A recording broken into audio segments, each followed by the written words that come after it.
আসসালামু আলাইকুম, আমি নার্গিস চলে এসেছি আমার কিচেনে। আজ বানাবো ডিমের চপ। তো কয়েকটা আলু নিয়েছি, গোটা কয়েকটা আলু, আর নিয়েছি 6টা ডিম, আর বিট ক্রাম, পেঁয়াজ কুচি, লঙ্কা কুচি, আদা রসুনের পেস্ট। এগুলো দিয়ে আমি এবার বানাচ্ছি। তো এবার আমি এটা বানাবো, তার জন্য গরমটা চপের মশলাটা বানাবো।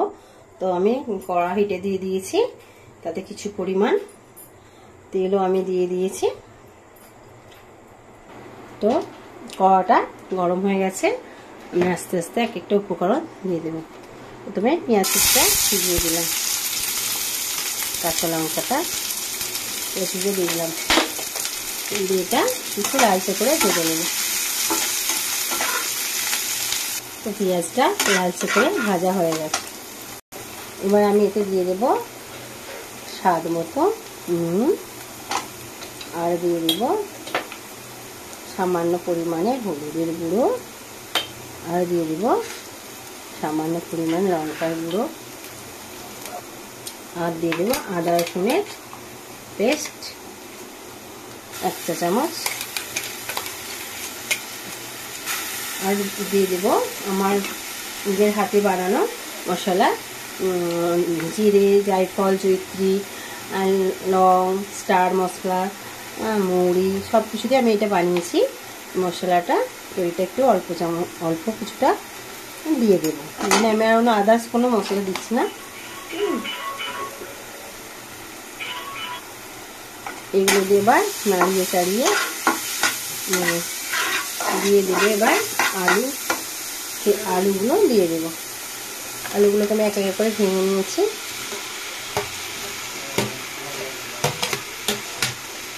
তো আলুটা দিয়ে ভালো করে মাখিয়ে নেব।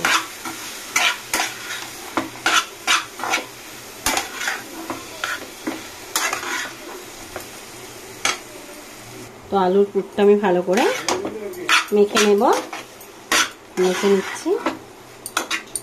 এবার একটু দিয়ে দেব কাসুরি মেথি। আমি ধনে পাতা দিলাম না, কাসুরি মেথিটা দিলাম, কারণ কাসুরি মেথির ফ্লেভারটা খুবই সুন্দর, খুবই ভালো লাগে। তাই আমি খুব একটা রিচও করলাম না, হালকা করেই করলাম। তো যেহেতু বাচ্চা, বয়স্ক সবাই খাওয়া হবে বাড়ি, তাই হালকা করে করলাম। পুরটা আমার একেবারে রেডি। এটা এবার একটু ঠান্ডা করতে দিয়ে দেবো। তো আমি একটু ময়দা, কর্নফ্লাওয়ার আর নুন দিয়ে একটা ব্যাটার বানিয়ে নিচ্ছি। সামান্য পরিমাণে নুন দিয়ে দিচ্ছে, কেননা ডিম দিয়ে করলে প্রচণ্ড ডিমের ফেনা হয়। তাই আমি ডিম আর দিচ্ছি না, ময়দা আর কর্নফ্লাওয়ার দিয়ে একটা পাতলা করে ব্যাটার বানিয়ে নিচ্ছি।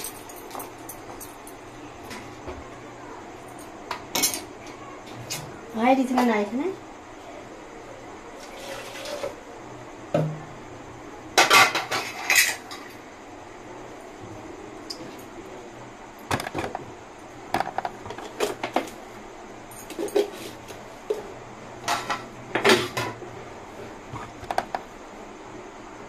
তো কড়াটা আমি হিটে দিয়ে দিচ্ছি, তেলটা গরম করতে দিয়ে দিয়েছি। দিয়ে দিকে আমি চপটা বানিয়ে নেব। তো আমি প্রথমে এরকম বল করে হাতের মধ্যে শেপ দিয়ে নিচ্ছি। তো এইভাবে দিয়ে ডিমটা দিয়ে নিচ্ছি, দিয়ে এইভাবে মুড়ে নিচ্ছি। দেখুন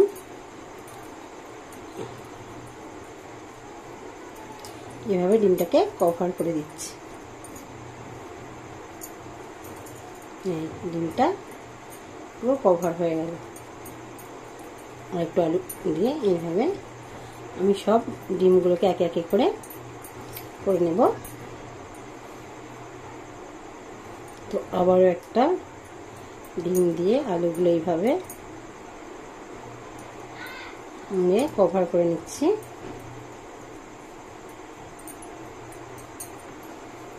আর একটু আলু দিয়ে এইভাবে কভার করে নিচ্ছি। তো এইভাবে আমি সবগুলো একে একে কভার করে ডিমের চপগুলো বানিয়ে নিচ্ছি। হয়ে গেল।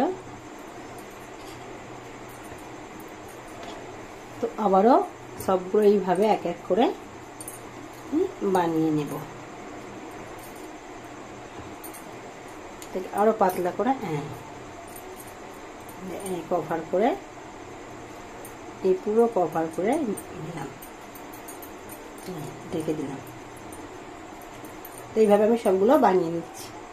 তো চলুন আমি এবার করি। আমার মানে সব চপের মানে শেপটা হয়ে গেছে, সবগুলো বানিয়ে নিয়েছি। তো এবার আমি এগুলো একটা একটা করে ব্রেড ক্রামে প্রথমে ডুবিয়ে নিচ্ছি, তারপরে আবার এই ময়দার গুলাতে ডোবাবো। এই ময়দার গুলাতে ডোবালাম, দিয়ে তুলে নিলাম, নিয়ে আবার এই ব্রেড ক্রামে দিয়ে দিচ্ছি। ডবল করে কোট করছি, ডবল করে কোট না করলে ভালো লাগবে না।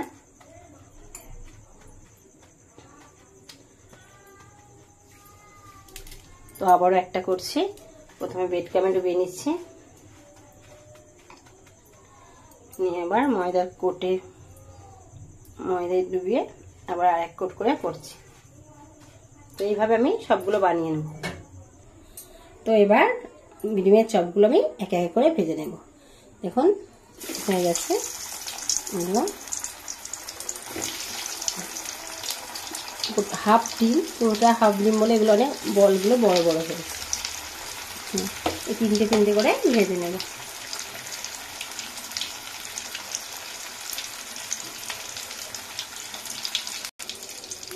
তো এক পিঠটা এভাবে উল্টে দিচ্ছি,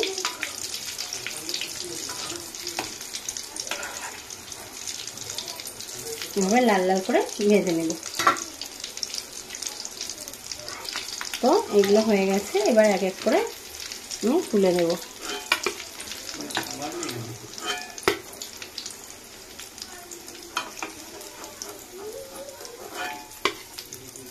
তো আবারও কয়েকটা দিয়ে দেব গরম মানে ভাজতে।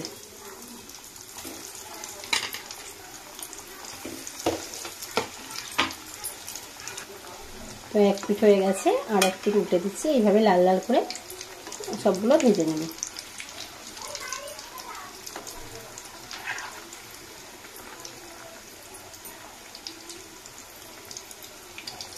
তো এইগুলো লাল লাল করে ভাজা হয়ে গেছে, আমি এবার তুলে নেব।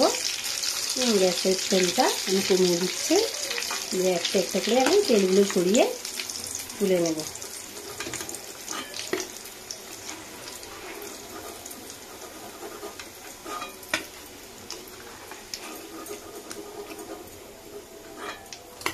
এই তুলে নিলাম, আরও কয়েকটা আমি ভাজতে দিয়ে দিলাম। তো আমার মানে ডিমের চপ হয়ে গেছে। তো আমার ডিমের চপটা যদি আপনাদের ভালো লাগে, তো আমার চ্যানেলে আমার ডিমের চপ যদি আপনাদের ভালো লাগে, তো আমার চ্যানেলে সাবস্ক্রাইব করবেন, লাইক করবেন, শেয়ার করবেন, আর কমেন্ট বক্সে জানাবেন কেমন হয়েছে। তো আজকের মতো এতটা, আবার নতুন কোনো রেসিপি নিয়ে আপনাদের সামনে হাজির হব। তো সকলে ভালো থাকবেন, সুস্থ থাকবেন। আজকের মতোই এতটা, খোদা হাফেজ।